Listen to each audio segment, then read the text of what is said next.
yemek için bir noktaya geldik. Hiçbir fikrim yok. Hiçbir fikrim yok. Kız arkadaşım beni yemek için bir noktaya getirdi. Ne oldu, ne bitti hakkında sürpriz dedi. Kameranı hazırla dedi. Bakalım ne çıkacak. Çok enteresan deniz ürünleri var. Bakın onlardan bir tanesi şöyle.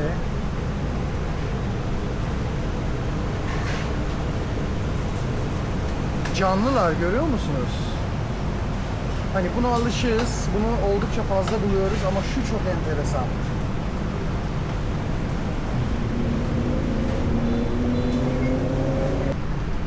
Böyle mangalda balık yapılıyor. Yo, balık değil, tavuk bacağı arkadaşlar. Çok fazla yaklaştıramıyorum. Çok sıcak. Çok sıcak. Göstereceğim. Tavuk bacağı. Bildiğiniz tavuk bacağı yapıyorlar. Çok ilginç. Ben bunun çorbasını tatmıştım. Yiyemedim arkadaşlar. Bir gün onunla ilgili bir video daha yaparım. Yani yiyemedim. Böyle salyangozlar kesilirken üzerime sıçradı arkadaşlar.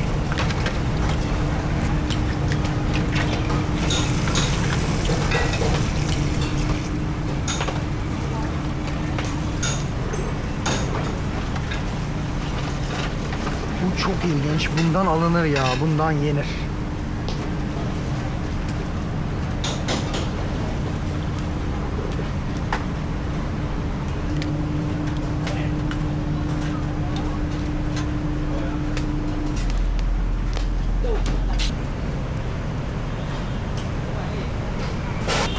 Bizim az önce gösterdiğimiz buydu. Numaralarını yazıyorlar siparişe göre ve birazdan siparişe gelecek. Balıklar bu şekilde pişiyor.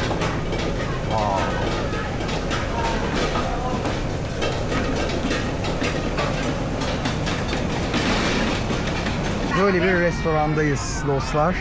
Şimdi bu restoranda yemek yiyeceğiz. Az önceki salyangozu sipariş edeceğiz. Her zamanki gibi soslar hazır. This is fish sauce, right? Fish sauce. Fish sauce. And this soya. Soya sosu ve balık sosu. Şurada garip bir tuz, karabiber ve acı. Khi nãy cũng đã hành 2 con. Cái đó kêu Hepinize merhabalar.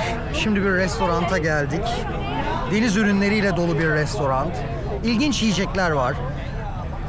Bu kanalda hem bu tip yiyeceklerle karşılaşacaksınız hem de onlar hakkında bilgi alacaksınız.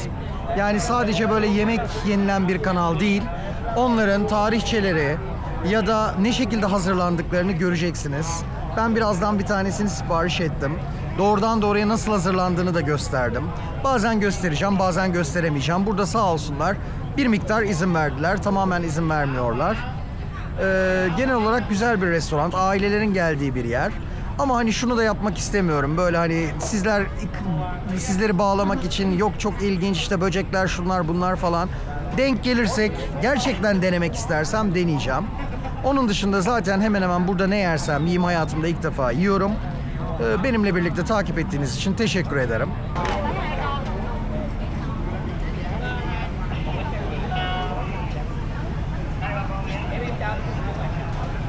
Üst katlar da var arkadaşlar. Şu şekilde. Asya'da bu tip restoranlar bulabiliyorsunuz. Bu 602 Kuan tarzındaki deniz ürünleri, yani güneye has, Güney Vietnam'a has deniz ürünlerinin satıldığı nokta aslında bir içki mekanı arkadaşlar. Buradaki mutfağa Nao mutfağı diyorlar. Yani bildiğiniz bu içki mutfağı. İnsanlar aileleriyle geliyor. Burada epey bir içiyorlar. Hatta neredeyse sarhoş oluyorlar. Ve ondan sonra da bu deniz ürünleri yemeklerinden tüketiyorlar. Restoranın en önemli noktası taze deniz ürünleri. Gerçekten de şu anda bekliyoruz. Yani canlı canlı pek çok orada gösterdim size deniz ürünü var ve o deniz ürünlerini bir şekilde pişirip şimdi getirecekler. Ve so, yani so diye geçiyor. Bu bayağı bildiğiniz bizim bu salyangoz çeşitleri. Burada çeşit çeşit salyangoz var. Biz de şimdi onlardan birini yiyeceğiz. Biramız zaten hazır. İçkilerimiz de hazır. Deniz ürünleriyle beraber bunun keyfini Vietnam'da çıkartacağız. Kırsal Vietnam mutfağı, yani daha böyle et ürünlerinin olduğu kırsal Vietnam mutfağı bu noktada yok. Bazen ikisi karışık oluyor ama bu noktada yok. Ki karakter Mekong Deltası, daha çok Güney Vietnam Mekong Deltası deniz ürünleri karakteri. 602 Kuan tarzındaki restoranlar sadece yeme içme değil. Burada da görüyorsunuz sosyal etkileşim sağlıyor arkadaşlar. Yani bazen masalar birbirleriyle konuşuyor, aileler, kocaman aileler geliyor. Bir çeşit piknik ortamı. Çocuklar çevremizde oynuyor, içkiler her tarafta içiliyor, bira var, çeşitli likörler var. Böyle inanılmaz derecede güvenli, hani içkinin kötü olmadığını hepimize ispatlayan, aslında içen insanın kötü olacağını, eğer özellikle o bastırmış karakterlerle, yani yasaklarla, şunlarla bunlarla bastırılmış karakterlerse asıl o zaman patlama yaratacağını bu ortamda da görüyoruz. Ne bir kavga çıkıyor, ne bir tartışma çıkıyor. Sarhoş insanlar var çevremizde ama gayet tatlı tatlı içkilerini içip gülüyorlar, sohbet ediyorlar, eğleniyorlar. Cái này bao nhiêu? Cái 20. 20 một bịch à? Evet, bu da rice ve shrimp, yani pirinç ve karides arkadaşlar. Aslında evde yapmıştık ya, hani dans ediyorlardı. O videoyu da izleyebilirsiniz. Kanalımda var kısa bir video. Evde dans eden, böyle gerçekten de dans ediyorlar arkadaşlar. Yani abartmıyorum. Ya tavaya attığınız anda dans ediyorlar. Onun farklı bir tarzda bir pişirilmiş hali.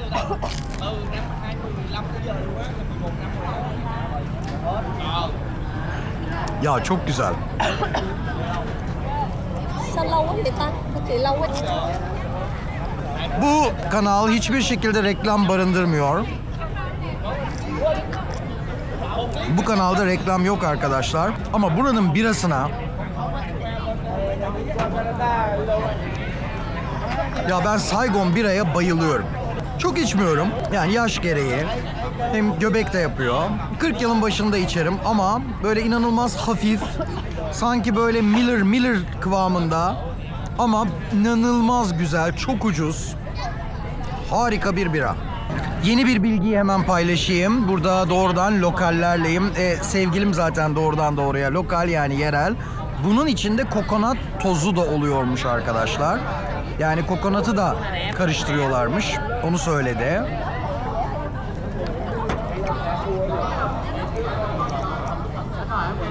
Evet, Vietnam yemeği ile ilgili en gerçek bilgileri burada bulabilirsiniz. Çünkü direkt lokallerleyim yani.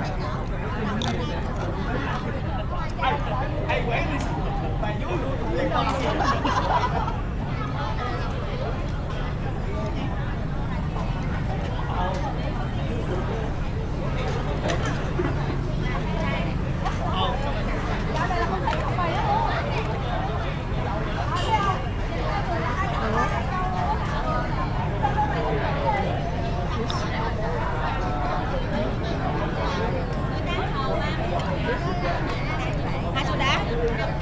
What is that? Not potato. No, potato. Patates zannettim ama patates değil arkadaşlar.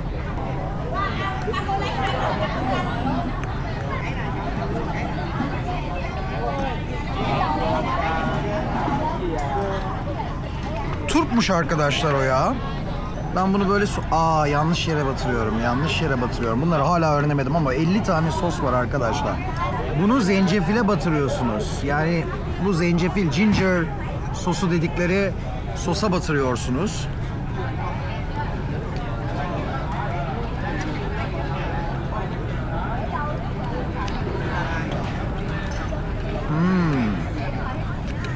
Acı.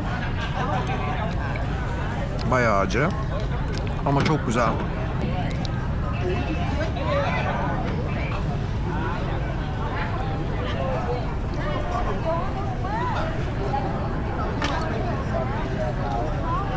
Bu turpu deniz ürünlerinde çok kullanıyorlar.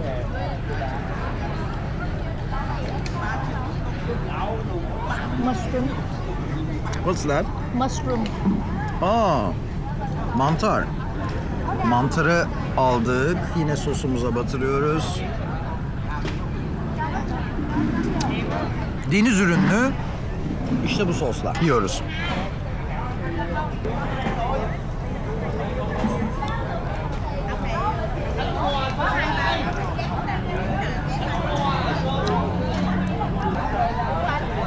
Keyif resmen.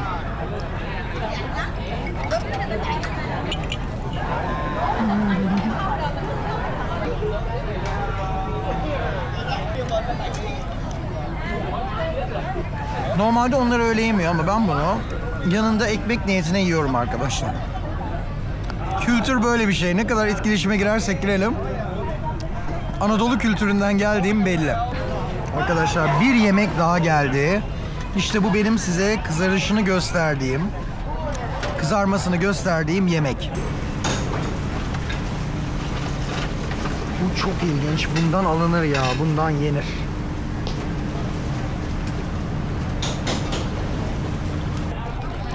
Bir deniz salyangozu bu arkadaşlar. Piştikten sonra bu renge kavuşmuş, iyi olmuş. Yani pişmeden önce biraz enteresan görünüyordu. Böyle kanlı kanlı, sulu sulu. Üzerime falan sıçradı. Ama piştikten sonra 10 numara oldu. Bakalım tadı nasıl olacak. I will use with this, which one, which sauce? This, okay, I will do this. Okay. Şimdi bu sosu deneyelim, hatta kendisi yapsın bize. How will you eat? How will you eat it?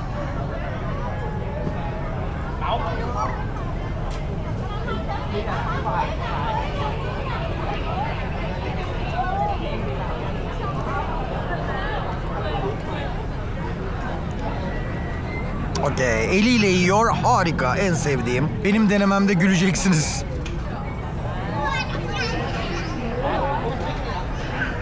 Yo, bayağı basit aslında ya, yani öyle çok zor değil arkadaşlar. Ah, süper. Biraz sıcak sadece.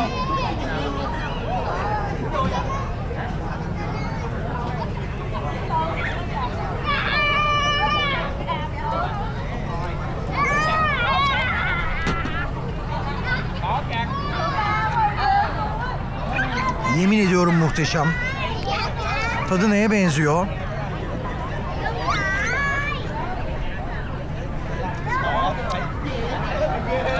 Ya hiçbir şeye benzemiyor arkadaşlar. Balık gibi diyeceğim ama değil. Tavuk gibi diyeceğim değil. Hepsinin ortası. Mükemmel.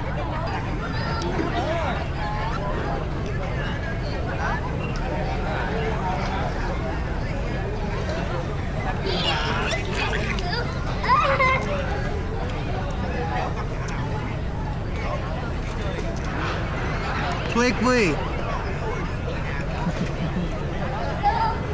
Arkadaşlar bir yemek yeme biçimi daha öğrendim. Bakın bunun böyle son kısmını, suyunu bunun içine döktük. Şu görmüş olduğunuz... Ah. Show him.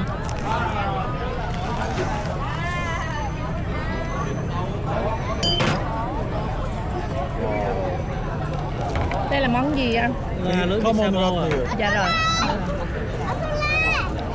Cho thêm một ổ bánh mì đi anh. What is that? Thon. Thon. Thon đực. Duck. Bana gel. Gel. Come. Arkadaşlar, ördek dili. Yani şu gördüğünüz ördek diliymiş. Hangi birini anlatacağımı şaşırdım. Şunu bitireyim. Bu salyangozun suyunu bu karides pirinç cipsinin içine döküyorlar. Bu gayet lokal ve Vietnam. Yani bunu ancak Vietnamlıların, Güney Vietnamlı olmanız lazım. Bunu bilmeniz için ben de şimdi öğrendim. Üzerine böyle salatalar koyuyorlar. Bakın böyle havuçlar. Böyle havuçlar. Salatalar koyuyorlar. Biraz da fish sauce, right? Fish sauce, okay. Fish sauce'tan ekliyorlar ve devam ediyorum.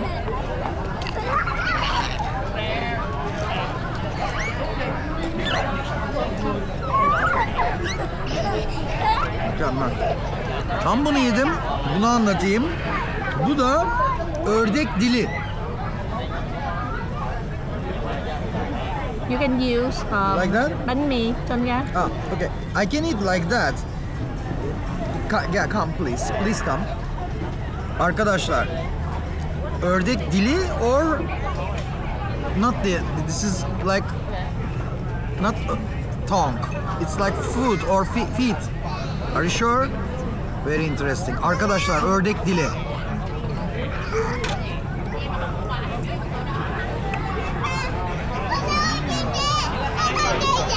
Very good.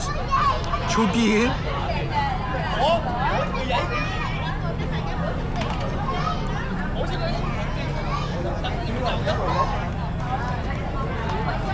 Her tarafını yiyemiyorsunuz. Böyle kemik gibi dokular var. Kıkırdak daha doğrusu. Ama acayip lezzetli.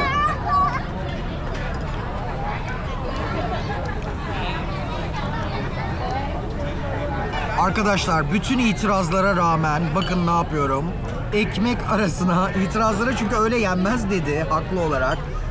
Onların kültüründe bambi var ama bu deniz ürünleri bu şekilde yenmiyor. Şöyle bakın sosundan da alıyorum. Bizim yarım ekmek modele dönüştürüyorum. Böyle aldım. İlginç bakışlarla bana bakıyor. Biraz da şu salatadan koyalım mı? Koyalım tabii. Havuç falan çok iyi gider. Son bir parça daha. Şunu da içine yerleştirelim. Hiç uğraşamam vallahi öteki türlü. Hiç uğraşamam. Biraz uğraşıyorsunuz çünkü. Şimdi böyle deneyeceğiz dostlar. Ah, yeni bir ürün daha geldi. Thank you. Come on ratlıyor. Come on ratlıyor. Arkadaşlar bu da bir başka salyangoz biçimi. Hangisini deneyeceğimi şaşırdım. Önce şu yapmış olduğum yarım ekmeği bir göstereyim.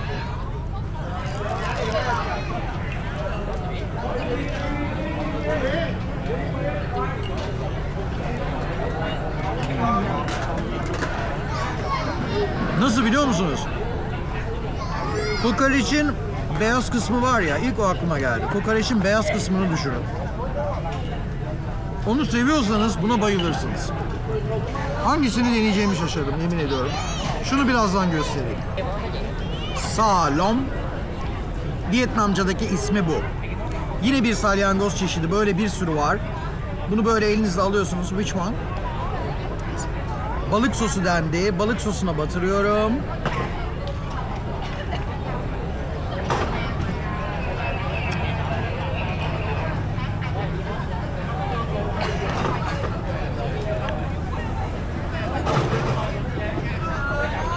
Güzel. Bakın. Tanıyor.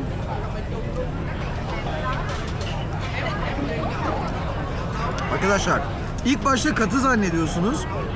Isırdığınızda krem gibi bir sıvı ağzınızı kaplıyor. Hafif tuzlu. Denizden çıktığı belli. Ve tek kelimeyle gerçekten de çok güzel. Yine mi bize geldi? Oh, yine bize geldi. Vietnam'ın yemekleri muhteşem. Tek kelimeyle muhteşem. Thuec Huy. Thuec Huy. Arkadaşlar bunu da deneyeceğim. Yani bir tanesine başlıyoruz. Bitiremiyoruz resmen. Yani devam edemiyoruz, bir başkası geliyor. Vietnam sadece pirinç üretimiyle değil, aynı zamanda balık, karides ve kabuklu deniz ürünleriyle de mutfağın temelini oluşturuyor. Vietnam'ın toplam balık üretiminin %60'ından, bazı kaynaklar %80 diyor ama ben yalan olmasın diye %60 diyorum ama %60, %80. Yani bunun deniz ürünlerinin %60'ını, %80'ini bu bölge, bu delta sağlıyor. Delta yüzlerce nehir kolu, mangrove ekosistemleri ve yarı tuzlu suları nedeniyle çok yüksek biyolojik çeşitliliğe sahip çok bereketli bir ortam. Bu hidrolik yapı, yerel mutfağın büyük ölçüde tatlı su ve kıyı deniz ürünlerine dayalı gelişmesine neden olmuş. Akademik çalışmalara baktığımızda bu deltanın Vietnam'ın deniz ürünlerinin büyük bir çoğunluğunu sağladığını görüyoruz. Yerel gastronominin en önemli özellikleri ise küçük ölçekli aile üretimi olması. Yani şirketlere burada izin verilmiyor. Vietnam devleti sosyalist prensipleri gereği küçük ölçekli aile üretimiyle bölgedeki köylülerin para kazanmasını sağlıyor. Balık kurutma, fermante balık sosu üretimi, karides, kabuklu ürünler tamamen buralarda üretiliyor. Mekong Delta, Mekong Nehri'nin deltası gastronomisinin, yani bu gastronominin Önemli bir özelliği tarım ve balıkçılığın entegre üretim sistemleriyle birleşmesi. Pirinç balık, pirinç karides sistemleri bölgedeki gıda kültürlerini gösteriyor ve bunlar küçük fabrikalar, küçük atölyelerde hazırlanıyor. Yağışlı sezonda pirinç yetiştiriliyor, su dolu alanlardaysa doğal balık türleri ve biyoloji ne getiriyorsa onunla besleniyorlar. Yerel mutfakta hem pirincin hem de su ürünlerinin birlikte kullanılmasına yol açıyor bu coğrafya. Arkadaşlar ağzımız, burnumuz yağ içinde kaldı yemin ediyorum ve ya muhteşem bir yemek. Elinizle yiyorsunuz. Herkes eliyle yiyor. Başka çareniz yok burada arkadaşlar. Ve yani şu ördek dili. Aman ya Rabbim.